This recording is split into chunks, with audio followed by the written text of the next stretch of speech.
Радиотеатър.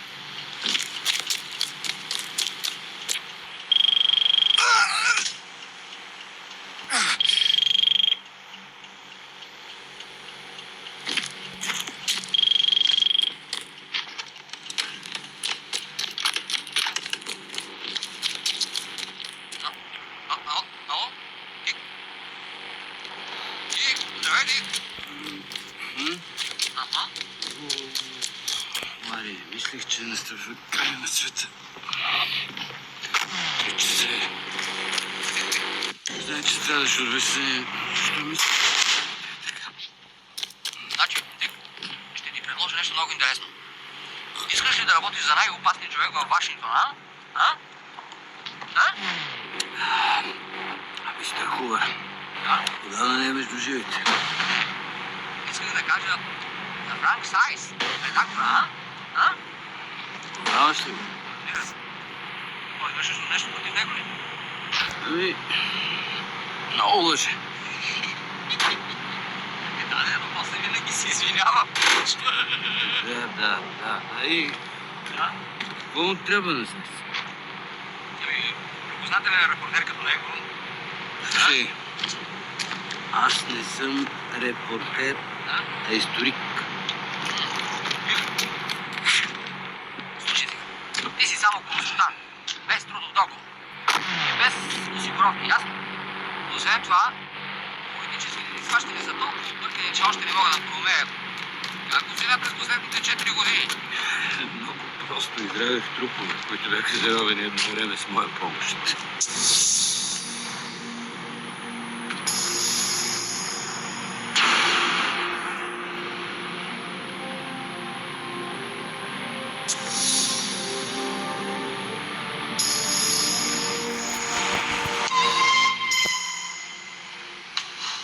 Ако не можеш да бъдеш почтен.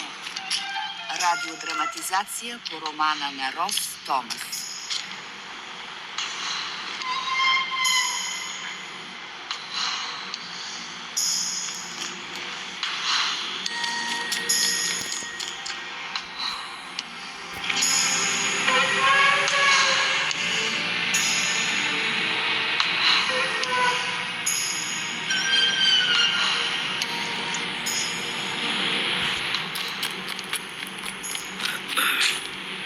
Значи мислиш, че можеш да работиш за проекта си? Не знае, мистер Сайс. За пари. Ще стигнем и до парите. Ето, в тази папка тук пише, че си на 35 години, разведен, нямаш деца.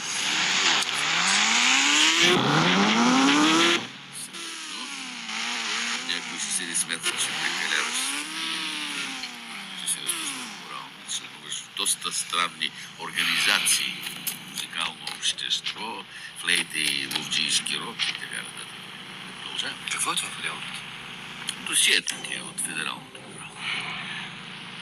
Май не ти харесва? ФБР събира всякакви боклуци, без да подбира. Същото съм го писал в рубриката си, но като не го използвам. Това спестява време и пари. Казах пари. Да поговорим и за това. Любимата ми тема. Да. 22 000 $ годишно, плюс болнични и пенсионна осигуровка. Знаех, че си само за нас. Освен това има и премии, но ги давам за месец.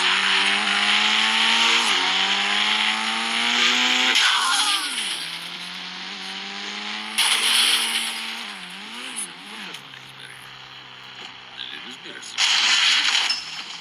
Има малко опит в тези неща. Ето и първият случай. Става дума за сенатора Робърт Еймс.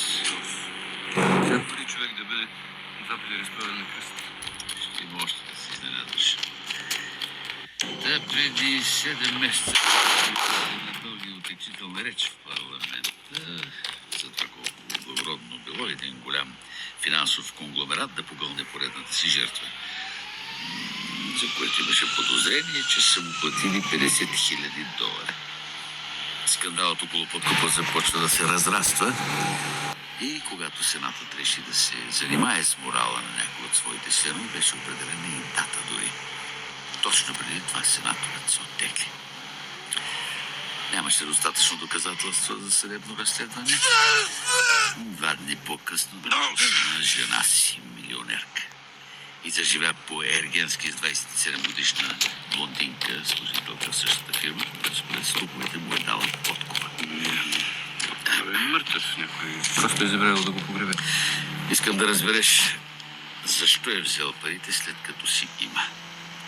За 40-тия му рожден ден жена му подарява $1 милион. Може да ги е бухач от сега на 52. Не, има още. Проверихме. Може да не ги е взел. Взел ги е. Имах серийните номера на някои $100 банкноти, които са му били дадени и ги проследихме. $2000 е вложил в банката. Сякаш е искал да го хвали. Окей. Искаш цялата история. Цялата история.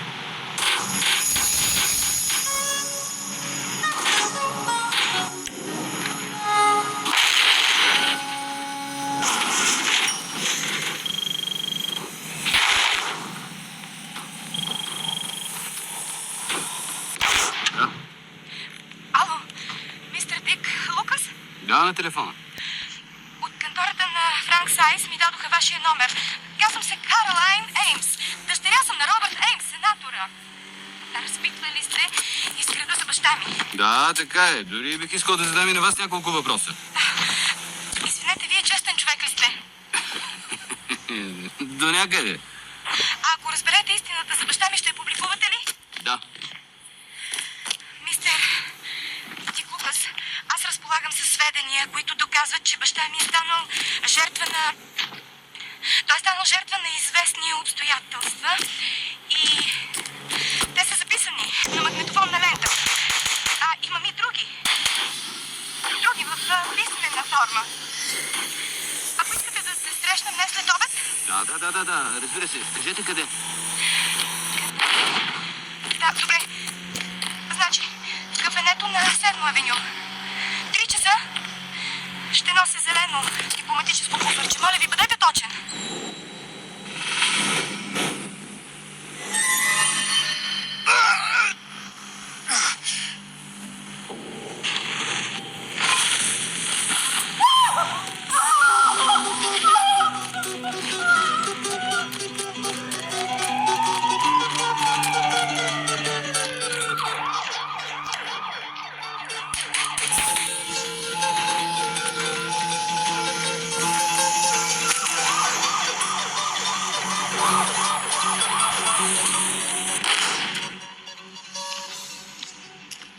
Сайс! Имах среща с дъщерята на Еймс. Искаше да ми донесе някои документи, свързани с баща й.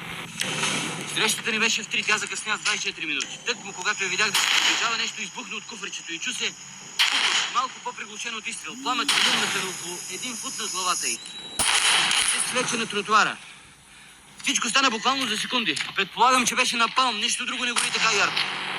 И интересно е за кого е бил предназначен. За нея или за мен? За нея.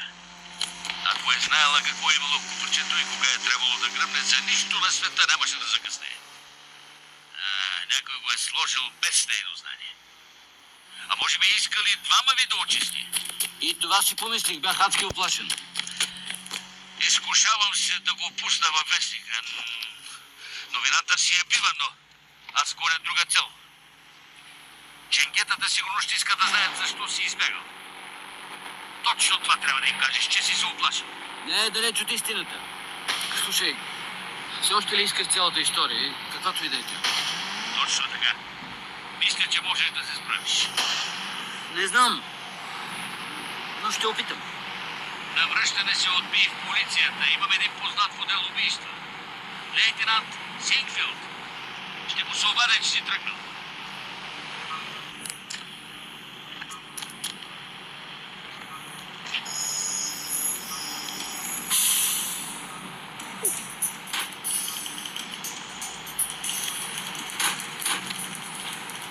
Разбирам.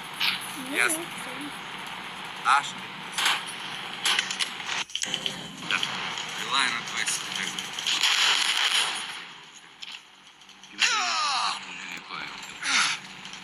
Сега имаме само теб. Това е всичко. Не е много. Някой се е добрал до апартамента. Обърна се на теб. Сигурно си търси да не записи за доказва. Защото няма. Нищо.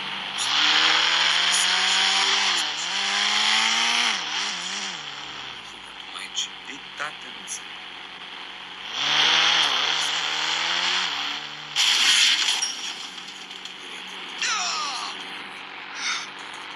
Ти жени се вече.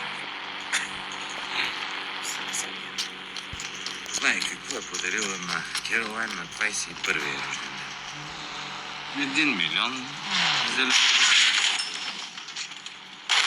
Наистина си се навирал на съда. Нали ти казах, че се занимавам с тази история? Все пак намерили са нещо любопитно в апартамента й. Завещание. Човек не среща често 22 годишни хлапачки с готови завещания. На тази възраст мисля, че ще живеят вечно. Плюс още една седмица. И на какво остава милиончето? На скъпото татенце. Да. Значи имаме един подозрителен.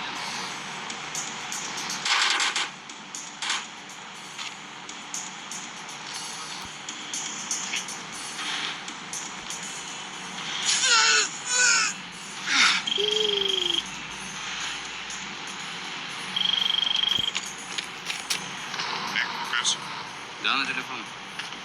Ignatius от Тик без въвеждане. Приятел бях на Керолайн. Знае къде да намерите нещата, за които тя ви говори. Бях при нея, когато ви позвони. Предполагам, че става въпрос за пари. След като вие го казахте, Каква е най-ниската цена? Трябва да говори с Сайс. Парите са негови. окей.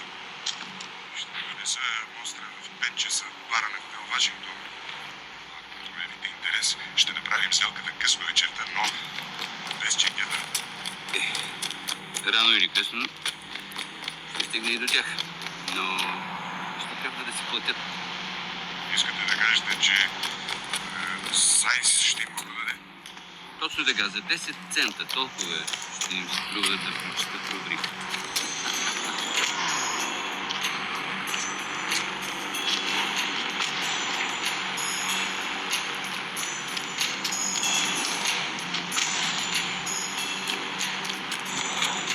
И какво? Нищо.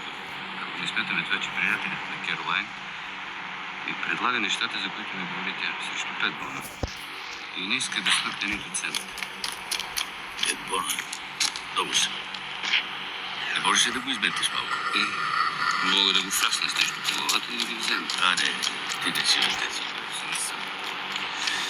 Какво знаеш за него? Съвсем малко. Наполовина нигериец, роден е тук, американски пълненик. Израснал в Лондон при баща си. А освен това е върховен вожд. Това пък какво е? Нещо като наследство на титул. Малко по-високо от полковник. Не. Върховен вожд.